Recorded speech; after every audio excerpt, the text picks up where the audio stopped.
I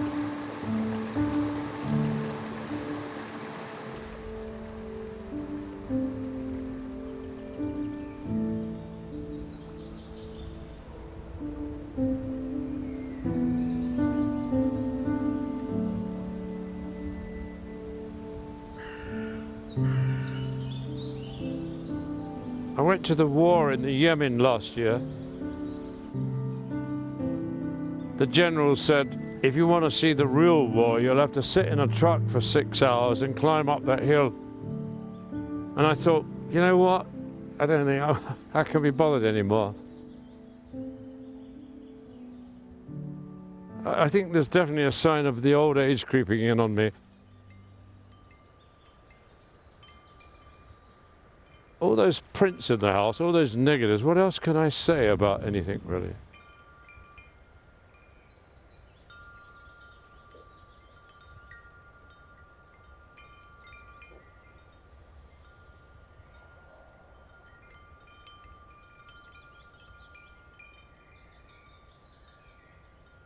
There does come a time when you think, I deserve a break now, and I've had a good run, and now it's time to enjoy this.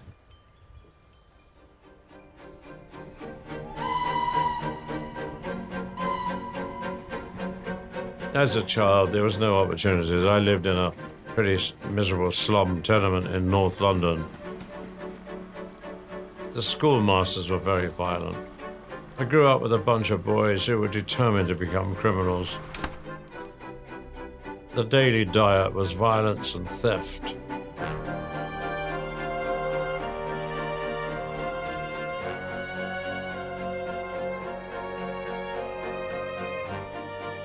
One day, the boys I hung around with, they said, why don't you go and get that camera?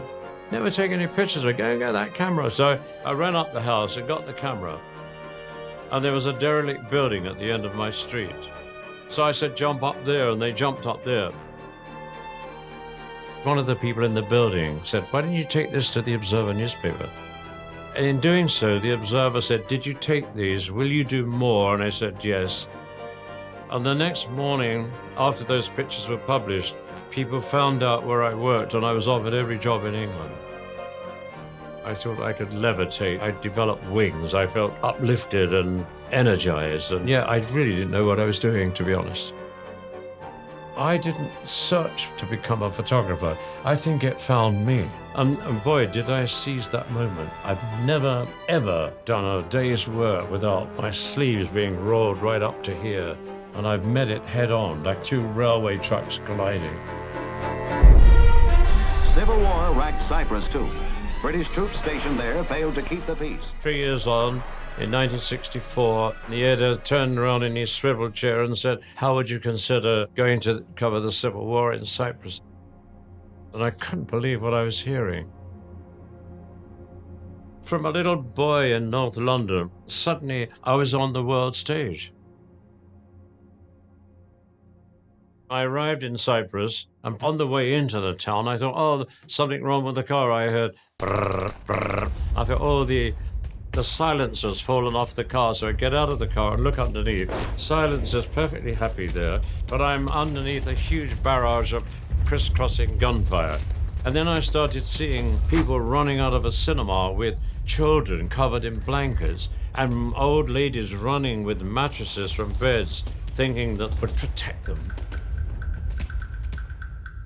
I mean, it was absurd. And I was running around like a mad rabbit. I was just so excited. I thought, calm down, because you're out of control.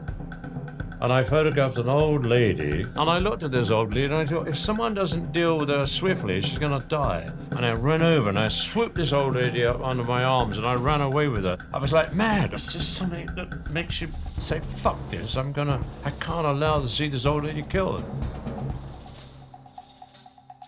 I could really run when I was a boy. I was like a greyhound. I was like a gazelle. I could shift. My dad, he couldn't walk 10 yards without gasping. He had chronic asthma. In those days, there were 1 million coal fires burning, and that pollution would go up and be compressed down by the Arctic air above it, creating the London smog. Might as well have put a pad over my father's face. He couldn't breathe. He was terrified to go out. I had to watch this year in and year out until he eventually died. And that gave me a bit of a chip on my shoulder, you know, diving in that stinking place we lived in.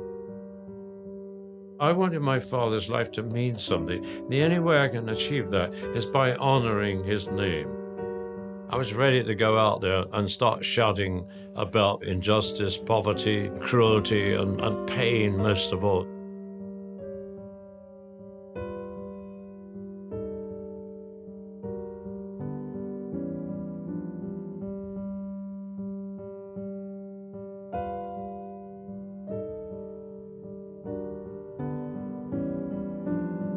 Bradford was one of the most poorest places on God's earth.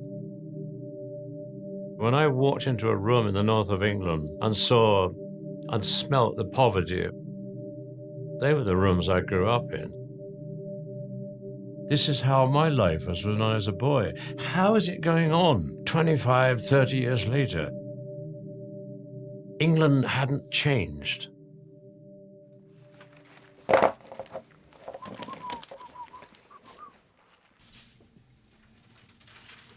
I'm at peace in many ways, but I'm still angry, you know.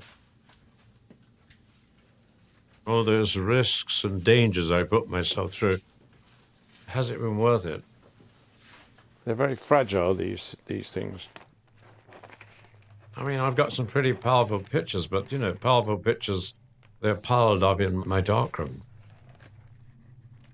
In fact, I think they've almost haunted this house with their presence, really.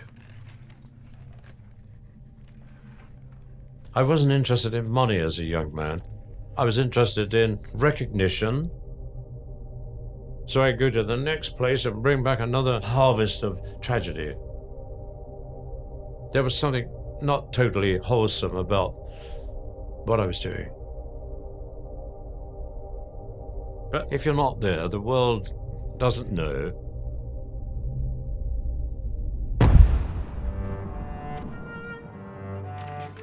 I remember being in Vietnam. This was close quarter street fighting. The way the Marines operate head-on assault, they just got hammered.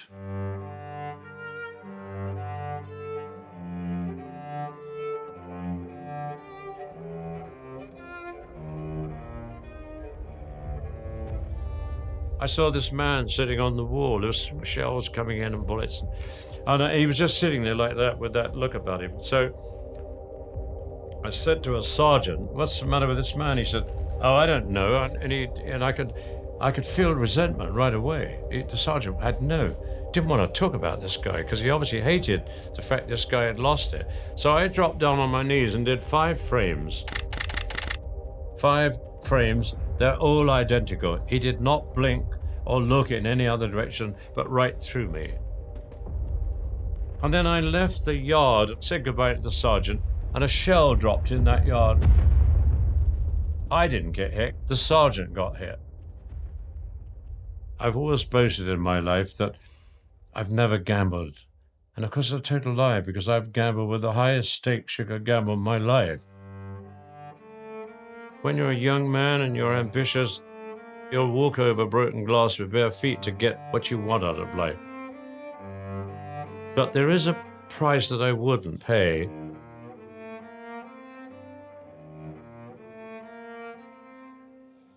The first casualty I saw was a Marine who'd been hit in the face with a bullet.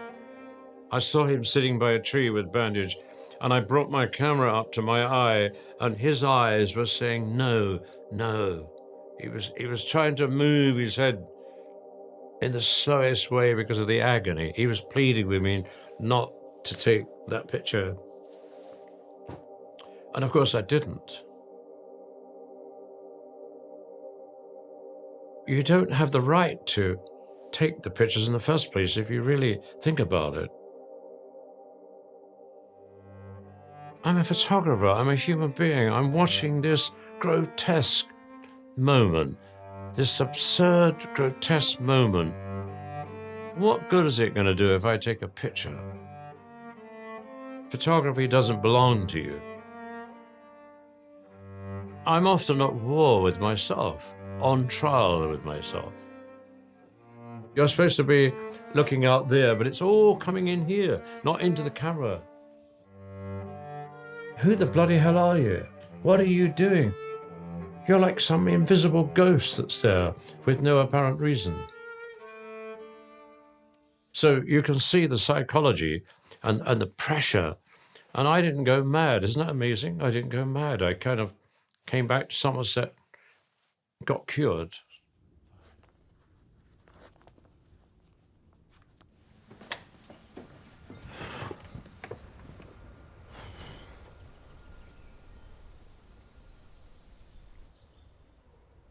I have turned my attention to enjoying the last bit of my life by doing the landscapes around this house we're sitting in. It's become almost a therapy for me to go out and stand in those fields and try to erase the memory of the appalling tragedies I've seen for the last 65 years.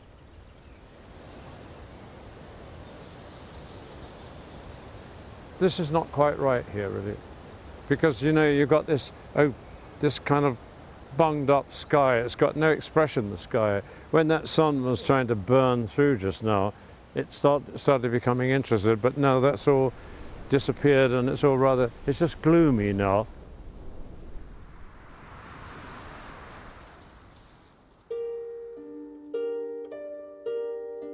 I call them Wagnerian skies because they're full of energy and sound and power.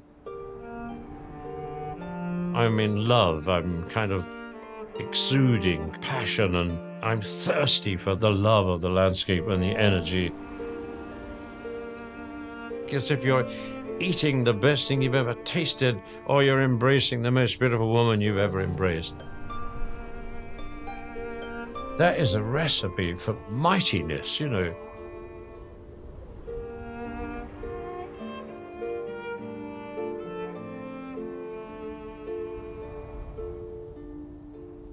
I think what's happened is that somebody was trying to spoil my photographic life by driving me to want to go to where it was bad. And I kept doing it. That was what was wrong about me. I kept doing it. Do you know why I kept doing it? Because I thought I did it the best.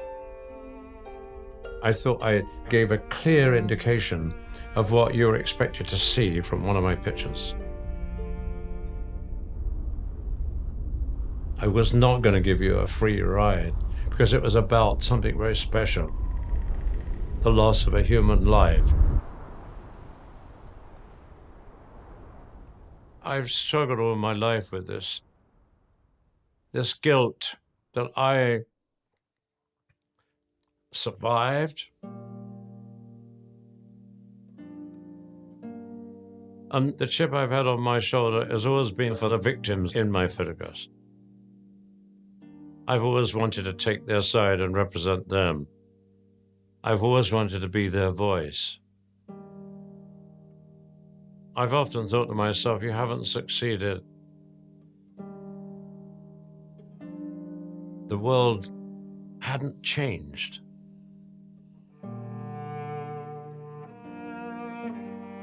I'm overcoming my defeat as best I can, really.